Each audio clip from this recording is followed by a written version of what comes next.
Morning friends, আমি পুবালি। আশা করি আপনারা সবাই খুব ভালো আছেন, আমিও খুব ভালো আছি। তো ব্যাপারটা হলো কি, মাঝে মাঝেই তো আমি আপনাদের সাথে নিয়ে গাছ রিপোর্ট করি, তারপর গাছের কিছু কিছু পরিচর্যাও করি, এরকম নানা কাজই তো করি প্রতিদিনই। তো এবার কি হয়, সেগুলো করার পর কিছুদিন পর তার যে আপডেটটা, সেটা আর আপনাদের সাথে শেয়ার করার টাইম হয়ে ওঠে না। কারণ তারপর তো আবার অন্য কোনো কাজ করে ফেলি সেদিনকে, কিছুতেই আর মনেই থাকছে না যে আপনাদের সাথে সেগুলো শেয়ার করা উচিত আর কি। তো তাই ভাবলাম এবার থেকে মাঝে মাঝে আমার বাগানের গাছদের সাথে আপনাদের একটু গল্পও করিয়ে দেবো, আর তার সাথে সাথে সেই গাছগুলোর আপডেটও আপনাদের সাথে শেয়ার করে নিতে পারবো। তো সেই কাজটাই আজ থেকে করব, সেটাই ভাবলাম। তো চলুন দেরি না করে শুরু করা যাক, কারণ এত পরিমাণে গাছ আমার একদিন দুদিনে তো কমপ্লিট করা সম্ভবই না। তবু চেষ্টা করে দেখি কতটা কি করে উঠতে পারি। তো চলুন দেরি না করে শুরু করা যাক। তো ভিডিও শুরুতেই একটা কথা বলে আপনাদের কাছ থেকে আগেই একটু ক্ষমা চেয়ে নিচ্ছি। অ্যাকচুয়ালি দেখুন, আমি বাগান তো করি অনেক দিন, কিন্তু ভিডিওটা ভেরি রিসেন্টলি করা শুরু করেছি।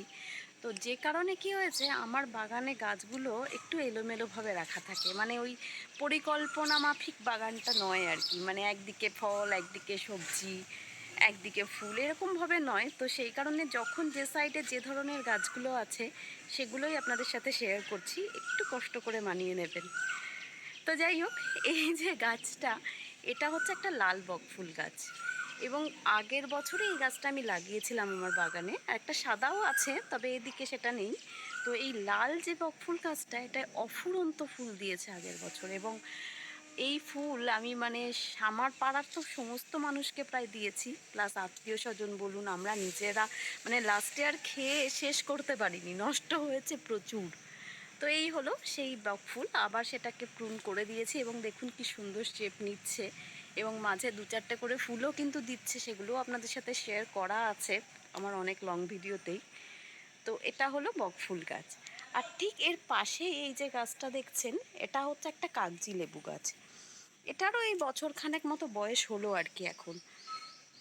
তো আগের বছর এই গাছটা প্রথম তখন অনেকটাই ছোট ছিল, তো সেই অনুযায়ী ফল কিন্তু ভালোই দিয়েছিল। প্রায় 15-16টা লেবু পেয়েছিলাম আমি এই গাছটা থেকে। কিন্তু এবছর ফুল হয় প্রচুর, এবং ফুল হওয়ার পর আমি জানি না কী কারণবশত ফুল ঝরে যায়, এবং গিয়ে অবশেষে এই একটা কাগজি লেবু ধরেছিল। তো যাই হোক, যা হয় সেটাকেই আমি অ্যাকসেপ্ট করি, এবং ভাবি হয়তো ওদের কোনো প্রবলেম হয়েছে, যেটা আমি ঠিকমতো যত্ন করতে পারিনি। তো তারপরে দেখছি ধীরে ধীরে মাঝে মাঝেই একটা দুটো করে লেবু হচ্ছে। ওই যে দেখুন, ওই দিকে হয়তো আপনারা ঠিকমতো এই ভিডিওতে আমি ক্যাপচার করতে পারছি না, ওই দিকে একটা লেবু বড় হতে শুরু করেছে, মাঝে হয়েছিল। আর এই যে দেখুন, এখানে একটা ফুল হয়ে অলরেডি আবার একটা লেবু সেট হচ্ছে।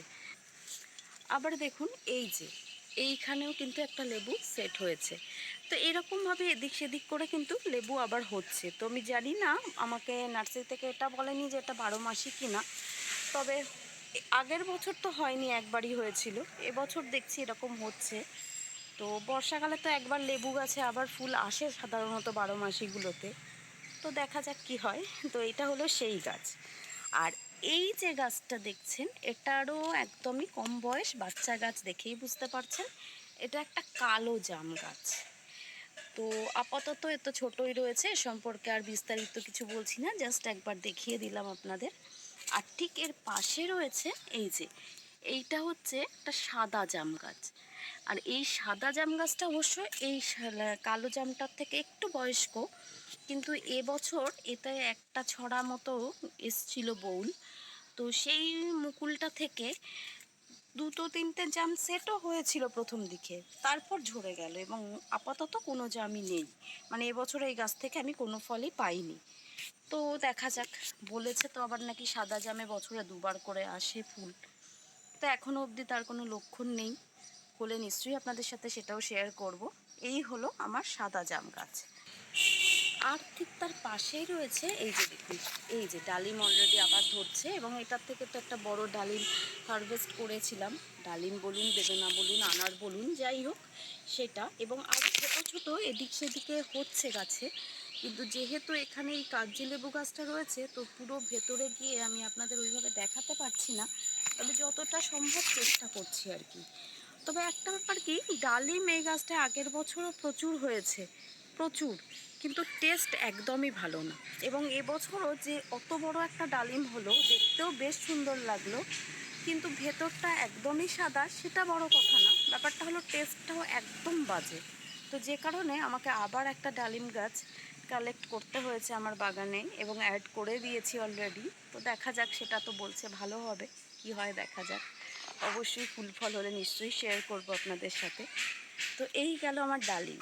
আর এর ঠিক পাশেই রয়েছে এই যে সেই ব্রাজিলিয়ান গাছটা, মানে স্ট্রবেরি পেয়ারা, যেটায় এই বছর একটা ফল পেয়েছিলাম।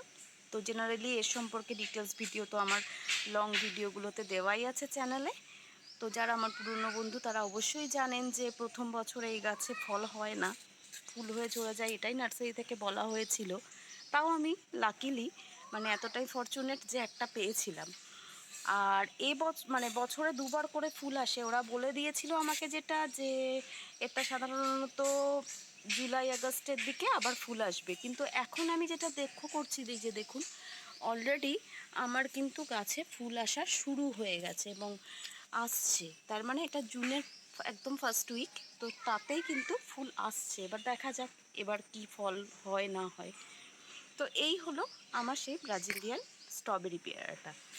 আর এর পাশেই রয়েছে এই যে আমার সেই স্থায়ী তেঁতুলটা, মানে জীবনে এই গাছটাই আমাকে প্রথম তেঁতুলের ফুল দেখার সৌভাগ্য করে দিল, আর সেটাও আবার নিজের হাতে তৈরি গাছে। তো ফুল তো বেশ কিছু হয়েছে, তবে ফল এখনো অবধি সেট হয়নি। এইখানে একটা হচ্ছে, তো জানি না এটা ফল সেট হবে কি না আদৌ। তো আপাতত এটাই আপডেট, যে ফুল হয়েছে, তবে ফল পাবো কিনা বলতে পারছি না। তবে পার্সোনালি আমার যদি ওপিনিয়ন নেন, তাহলে আমি ওই ফুলেতেই কিন্তু প্রচণ্ড খুশি। মানে জীবনে প্রথম নিজের বাগানের গাছে এরকম তেঁতুলের ফুল দেখতে পাবো, এতেই আমি আপ্লুত। তো যাই হোক, এই হলো আমার আপাতত থাই তেঁতুল গাছের আপডেট। একদিনে খুব বেশি গাছ কিন্তু শেয়ার করা যাবে না, এত গাছের সংখ্যা। তো দেখা যাক কদিনে কমপ্লিট করি। তো এটা তো চিনতেই পারছেন, শিউলি গাছ, এ সম্পর্কে আর ডিটেলস কিছু বলার নেই। তবে এইটুকুই শুধু বলি, এই গাছটা আমার বাপির হাতে লাগানো গাছ, আপাতত আছে। তবে আমাদের ইচ্ছে নেই আর এই এত বড় গাছ, এত বড় একটা টব, এতটা জায়গা নষ্ট করছে, তো এটা আর না রেখে একটা ছোট শিউলি গাছ করে নেব। তো আপাতত আছে, ওর মতো থাকুক। আর এর পাশেই এই যে এটা হচ্ছে আমার একটা সবেদা গাছ। আরও সবেদা গাছ তো আমার আছে, আপনারা জানেনই। আপনাদের সাথে আমি এরও ডিটেলস ভিডিও শেয়ার করেছিলাম, যে কি করলে সবেদার এই ছোট ছোট গুটিগুলো সেট হবে এবং প্রচুর ফলন পাওয়া যাবে। তো দেখুন অলরেডি সেই জিনিসটা অ্যাপ্লাই করে আমার গাছটার আপডেটটা আপনাদের সাথে শেয়ার করি। জাস্ট দেখুন কি প্রচণ্ড পরিমাণে সবেদা এইটুকু গাছে ধরেছে, এবং এটাই কিন্তু প্রথমবার ফলন দিচ্ছে এই গাছটা। অলরেডি ওর বয়সও সবে 2 বছর, এবং যেটা বলে যে ম্যাচিওর্ড গাছ না হলে সবেদা গাছ কিন্তু ফল দেয় না, এবং সেটাই কিন্তু হয়েছিল অলরেডি। আগের বছর প্রচুর ফুল এসছিল, এবং দুবার এসছে আগের বছরে একবার দুবার, এই টাইমে একবার, আর আরও পরে আরেকবার এসছিল। কিন্তু একটাও ফল সেট হয়নি, সব ফুল ঝরে গেছিল। তো প্রথমটা আমি বুঝতে পারছিলাম না যে কি হবে, মানে কেন এরকম হচ্ছে। তারপর আমি যেখান থেকে গাছ নিয়ে আর কি ওই নার্সারি কাকার সাথেই কথা বলাতে জানতে পারলাম যে একটু ম্যাচিওর গাছ না হলে সবেদা ফলন দেয় না। তো যথারীতি সেটাই হয়েছে, এবং এবার তো মানে একদম যা মনে হচ্ছে গাছ ভেঙে ফল হবে। এবং দেখুন অলরেডি ফলগুলো বড় হওয়া কিন্তু শুরু করে দিয়েছে।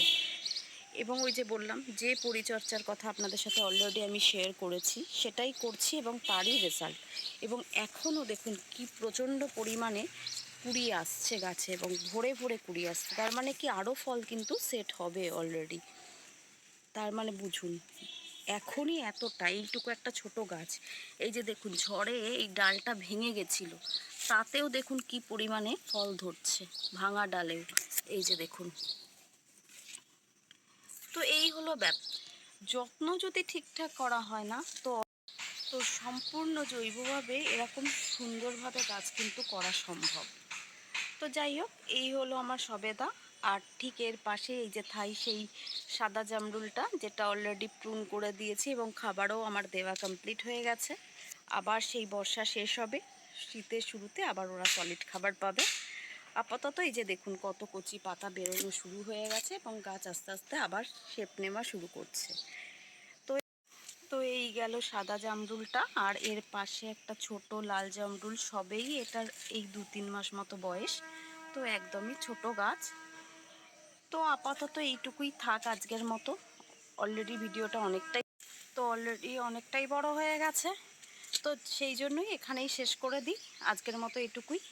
যদি আপনাদের আমার ভিডিওটা ভালো লেগে থাকে, আমার বাগানটা পছন্দ হয়ে থাকে, তাহলে প্লিজ অনেক অনেক ভালোবাসা দিয়ে আমার পাশে থাকবেন, আর একটু লাইক আর শেয়ার তো অবশ্যই করে দেবেন। আর যারা আমার নতুন বন্ধু আছো বা আছেন, তাদেরও যদি আমার ভিডিওটা ভালো লেগে থাকে, যদি ইনফরমেটিভ মনে হয়, তাহলে প্লিজ চ্যানেলটা সাবস্ক্রাইব করে বেল আইকনটা প্রেস করে দিও। খুব তাড়াতাড়ি আবার একটা নতুন ভিডিওর সাথে দেখা হচ্ছে। আজকের মতো তাহলে বিদায়। তারা